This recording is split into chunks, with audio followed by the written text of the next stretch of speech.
Selamat pagi, mohon maaf bisa saya mengganggu waktunya sebentar. Ya. Saya mendapatkan tugas dari pendidikan guru penggerak untuk mengkorespondensi kepada kepala sekolah tentang bagaimana pengambilan keputusan kepala sekolah di sekolah dalam menyelesaikan berbagai persoalan masalah di sekolah. Langsung saja ya Bapak ya. Ya. Yang pertama, menurut Bapak dari keputusan yang pernah Bapak ambil, kira-kira itu tergolong pada dilema etika atau pada dorongan moral, Pak? Kedua-duanya bisa kita ambil, baik itu dilema etika atau dilema moral. Jadi selama ini ada persoalan yang tergolong pada dilema etika ataupun pada dorongan moral ya Pak? Ya. Selama ini mungkin kira-kira yang paling sering Bapak hadapi untuk persoalan di sekolah itu yang tergolong yang mana ya Pak? Yang paling sering dihadapi di sekolah itu adalah dilema etika, seperti pengambilan keputusan kenaikan kelas. Jadi setiap semester kenaikan kelas, jadi dikarenakan masalah alfa. Jadi setiap semester itu ada dilema apakah mungkin anak ini mau diluluskan atau tidak ya Pak ya? Oh iya, seperti itu. Terus selama ini dalam mengambil keputusan di sekolah, terutama kasus-kasus yang untuk kepentingan sama-sama penting kalau kita bilang, apakah yang Bapak lakukan untuk menyelesaikannya? Mencari fakta terlebih dahulu, Bu. Mencari fakta terlebih dahulu, apakah itu valid atau tidak validnya. Berarti mengcross-check dulu benar atau tidak mungkin kasusnya, seperti yang mungkin kalau orang kan kita bilang dari gosip yang orang beredar seperti itu, apakah benar atau tidak faktanya. Selanjutnya kita kira langkah atau prosedur apa yang Bapak lakukan selama ini dalam pengambilan keputusan tentang dilema etika ya Pak? Ada dua langkah. Yang pertama, kita mengecek kebenarannya dari kedua pihak, bisa melalui siswa, bisa melalui wali kelas dan orang tua sendiri. Dan kedua yaitu memanggil siswa yang bermasalah. Berarti kita konfirmasi pada orang yang mungkin bersangkutan dengan kasus tersebut dan mungkin bukannya sehingga menyatakan persepsi seperti itu ya Pak? Iya. Oke. Terus selama ini mungkin hal-hal yang mungkin Bapak alami di lapangan, apakah terdapat mungkin hambatan atau tantangan dalam Bapak mengambil keputusan di sekolah Pak? Ada tantangannya, Bu. Tantangan yang kita hadapi, tapi kita sudah mengondisikan dengan cara menyampaikan pokok permasalahan dan menyampaikan apa sih dilema etika itu. Jadi agar yang lain ikut turut yang namanya membantu proses dalam dilema etika tersebut. Oh, jadi mungkin Bapak berusaha kita bilang menerangkan kenapa Bapak mengambil suatu keputusan sehingga orang yang mungkin kita bilang menentang, sehingga dia paham alasannya Bapak mengambil keputusan tersebut. Iya, benar. Terus apakah selama ini Bapak melakukan suatu pengecekan atau kegiatan penyelesaian kasus-kasus di sekolah itu, apakah ada suatu jadwal ataupun kita bilang konsistensi dalam pembuatan jadwal atau kondisional Pak? Ada jadwalnya, Bu. Ada jadwal kondisional sesuai dengan kebutuhan. Jadi kalau mungkin ada bulan ini kasus apa baru kita selesaikan seperti itu ya Pak? Iya, benar. Kondisional. Terus kira-kira dalam Bapak melakukan pengambilan keputusan, apakah Bapak mengambil keputusan sendiri ataupun mungkin ada pihak-pihak yang selama ini membantu Bapak dalam pengambilan keputusan? Ada pihak yang turut serta mengambil keputusan di sekolah kami, karena di sekolah kami ada guru senior. Saya pun ingin meminta masukan pada guru senior tersebut, ataupun juga saya ingin meminta saran dari wakil sekolah. Berarti Bapak berusaha selalu kita bilang kerjasama lah dengan berbagai pihak dalam menyelesaikan berbagai kasus di sekolah ya Pak? Iya, benar. Oke.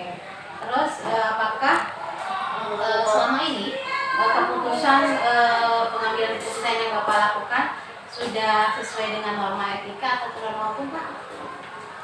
Tentu tidak, Bu. Oh, berarti maksudnya tentu tidak atau bertentangan atau tidak? Ya, bertentangan, Bu. Bertentangan dengan norma etika dan norma hukum. Oh, berarti maksudnya gini, apakah selama ini pengambilan keputusan yang Bapak ambil bertentangan dengan norma hukum? Iya, tentu tidak bertentangan dengan norma etika atau hukum. Oh, berarti selama ini Bapak selalu berusaha mengambil keputusan itu yang tidak melanggar hukum ya Pak? Iya, tidak melanggar hukum. Sehingga kita masih dalam batas-batas etika dan norma hukum. Terus apa yang Bapak petik atau pelajaran yang kira-kira Bapak ambil dalam mengambil keputusan tentang dilema etika? Dari hasil tersebut kita tidak memonopoli atau mendominasi, tapi melibatkan banyak orang. Jadi maksudnya Bapak mungkin dengan adanya pengambilan keputusan ini Bapak lebih mempererat ya mungkin ya, bagaimana kekompakan, bagaimana kita kerja tim, sehingga dari kekompakan tersebut bisa menyelesaikan berbagai persoalan yang ada di sekolah yang seperti itu ya. Yang terakhir Pak, ini bagaimana muara atau tujuan akhir dari keputusan yang ingin Bapak ambil, yang selama ini Bapak ambil?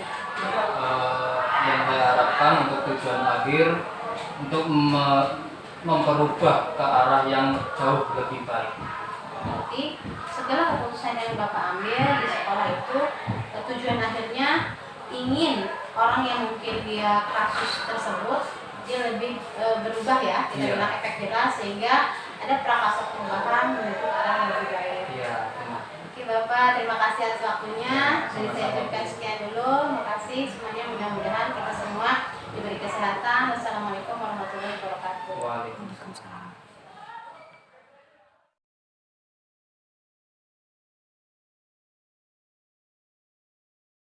Pak, minta waktunya, saya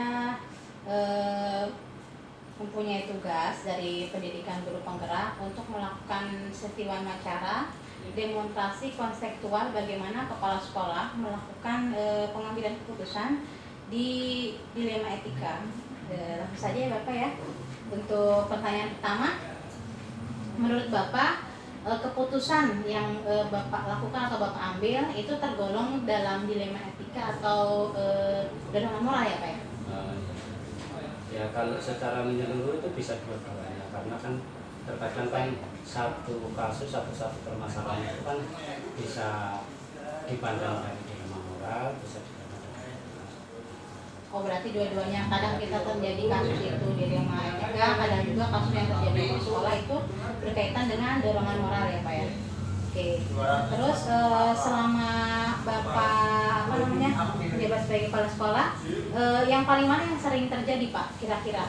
Ya kalau secara pribadi lebih banyak yang dilema etika, karena kan dilema etika itu untuk memutuskannya kan kadang-kadang kan bertentangan dengan hati nurani ya Pak ya. Iya. Ya kadang kita manusiawi, ada yang mungkin kita merasa kasihan dengan mungkin persoalan yang dihadapi oleh anak didik ataupun guru-guru yang terlibat di sekolah ya Pak ya. Berarti yang seringnya itu berkaitan dengan dilema etika ya Pak ya. Terus untuk melakukan pengambilan keputusan dalam kasus-kasus yang terjadi di sekolah, selama ini apa yang kira-kira Bapak lakukan jika sama-sama kasus tersebut mungkin di satu sisi mengandung nilai kebaikan ini dan di sisi lain ada kebaikan juga yang terkandung seperti itu, bagaimana Bapak cara mengatasinya?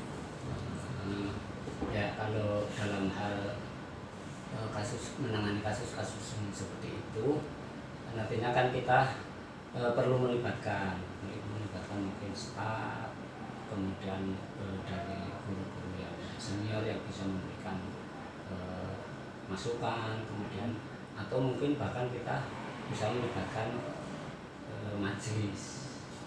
Karena kan sehingga yang saya maksud apa yang diputuskan nanti betul-betul merupakan keputusan yang bisa kita istilahnya kita pedomani bersama. Berarti untuk menyelesaikan pengambilan keputusan itu Bapak melakukan koordinasi gitu ya dengan pihak-pihak yang selama ini Bapak anggap mempunyai kebijakan lah atau kita bilang wisdom seperti itu ya Pak. Kira selama ini bagaimana Bapak mengambil keputusan di sekolah, terutama untuk kasus-kasus yang di mana kasus tersebut ada dua kepentingan yang sama-sama baik atau sama-sama benar, sehingga Bapak tidak mengalahkan satu nilai kebajikan di satu sisi dan nilai kebajikan di sisi lainnya seperti apa Pak?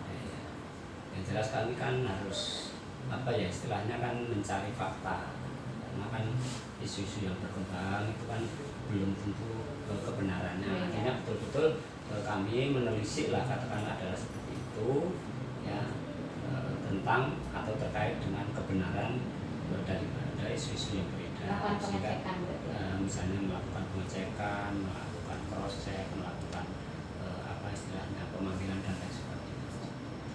Berarti langkah-langkah atau prosedur yang Bapak lakukan untuk pengambilan keputusan itu seperti apa ya Pak? Ya, ngecek kebenaran.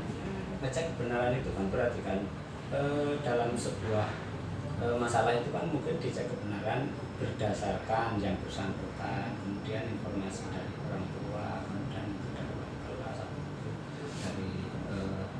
dari istilahnya dari wali kelas tadi sudah ya, kemudian mungkin orang tua sudah, dan mungkin pihak-pihak yang terkait seperti itu, kemudian baru kita melakukan pemanggilan kepada yang bersangkutan.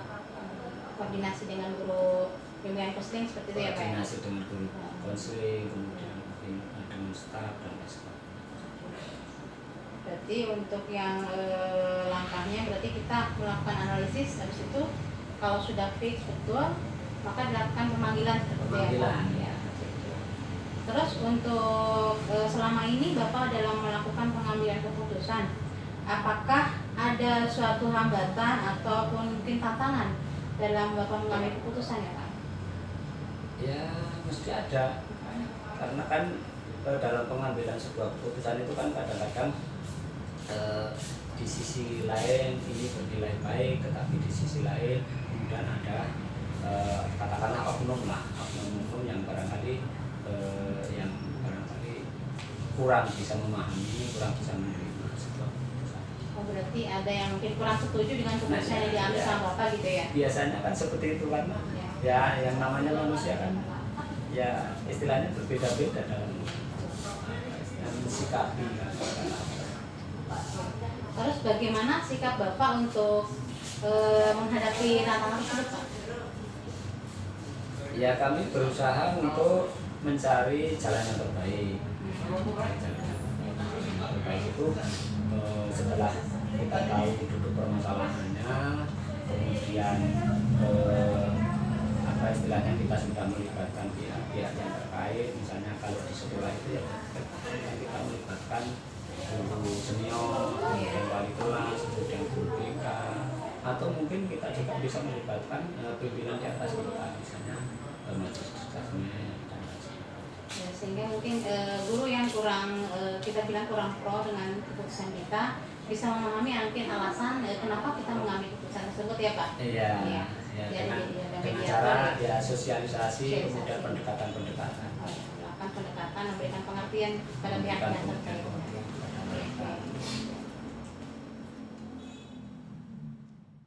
Melakukan suatu pengambilan keputusan, apakah mungkin Bapak membuat suatu schedule atau penjadwalan mengenai masalah apa mungkin yang harus diselesaikan ataupun secara kondisional saja Pak?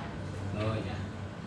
Ya artinya kalau secara kondisional ada, kemudian yang terjadwal juga ada, karena kan misalnya contoh kecil terkait dengan kebersihan kan kita juga harus membuat jadwal pengontrolan, kemudian tindak lanjut dan sebagainya.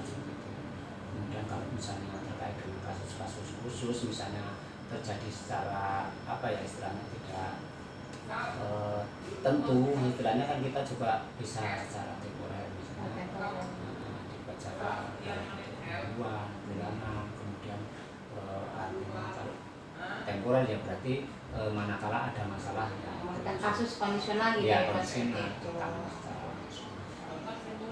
Jadi untuk selama ini Bapak melakukan pengambilan keputusan, apakah Bapak melibatkan pihak-pihak terkait untuk melakukan suatu pengambilan keputusan atau dari Bapak sendiri, Pak? Oh ya, karena kan kalau untuk pengambilan keputusan itu kan diusahakan, bahkan ya tidak hanya diusahakan, harus, istilahnya kan keputusan itu harus bisa diterima, kemudian keputusan itu yang paling tepat dan sehingga membawa manfaat. Oleh karena itu ya kita jelas ya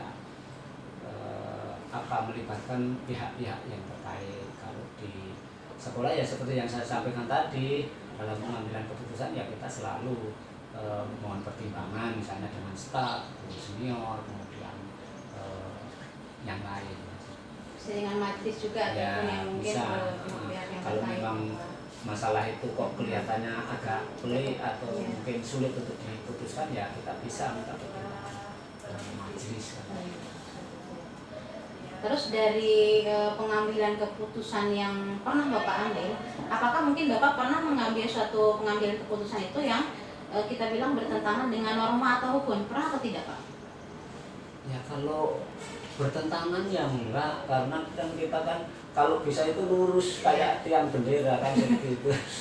Artinya jangan sampai kita menerjang hukum. Nah makanya itu kalau dalam pengambilan keputusan itu ya diusahakan bisa diterima oleh semua pihak. Jangan sampai lah, apalagi kita sekolah Muhammadiyah masa ya mau menerjang hukum hanya dalam pengambilan keputusannya, itu harus hati-hati, apalagi menerjang norma-norma agama ya, agama itu kan sangat tidak diharapkan. Tapi selalu berusaha untuk lurus sesuai dengan norma yang ada gitu ya, Pak ya? Iya, sesuai dengan norma. Terus mungkin pembelajaran apa yang Bapak petik dari pengalaman yang Bapak telah lakukan dalam pengambilan keputusan, Pak? Oh ya, banyak diantaranya dari pengambilan keputusan itu kan kita jadi tahu oh ini suatu masalah, kemudian bagaimana jalan keluarnya, kemudian kita bisa memupuk rasa silaturahmi dengan orang tua, kemudian dengan siswa, kemudian memupuk kebersamaan dengan sesama warga sekolah, kemudian bisa mengatasi masalah, karena kalau sudah lepas dari satu masalah itu kan berarti kan ibaratnya kan kita sudah secara otomatis kita belajar dalam satu masalah untuk menangani masalah-masalah. Berarti endingnya atau kita muara akhir, tujuan akhir yang Bapak inginkan dari semua putusan yang telah Bapak ambil apa itu Pak, kira-kira endingnya, tujuan akhirnya? Tujuan akhir maksudnya apa, Bu? Muara akhir atau apa yang Bapak inginkan dari keputusan yang Bapak ambil itu seperti apa? Apakah mungkin ingin anaknya jadi gimana atau seperti apa, Pak? Ya, kalau keputusan yang berkaitan dengan anak kan tentunya kan ya menimbulkan efek jerah. Iya. Ya, menimbulkan efek jerah. Nah, tetapi di sisi lain efek jerah itu juga dilandasi keterbukaan wawasan mereka sehingga mau menerima. Sadar gitu ya? Sadar, istilahnya kan seperti itu. Karena kan ya kalau hanya efek jerah itu kan kalau tidak dari dalam, anak itu kan untuk berkembang, untuk menjadi baik itu kan ya semuanya kan harus dilandasi dari dalamnya dulu, dalam hatinya dulu istilahnya. Yang mudah-mudahan dengan cara seperti itu ya anak bisa menjadi terbuka. Berarti ada prakosa perubahan baik itu tingkah laku ataupun kita bilang potensi diri dari anak untuk bisa menyelesaikan masalahnya dengan bantuan dari kepala sekolah selaku pemangku kepentingan ya Pak ya. Oke, terima kasih Bapak atas waktunya. Mudah-mudahan selalu kita diberi kesehatan. Dari saya cukup sekian. Wassalamualaikum warahmatullahi wabarakatuh.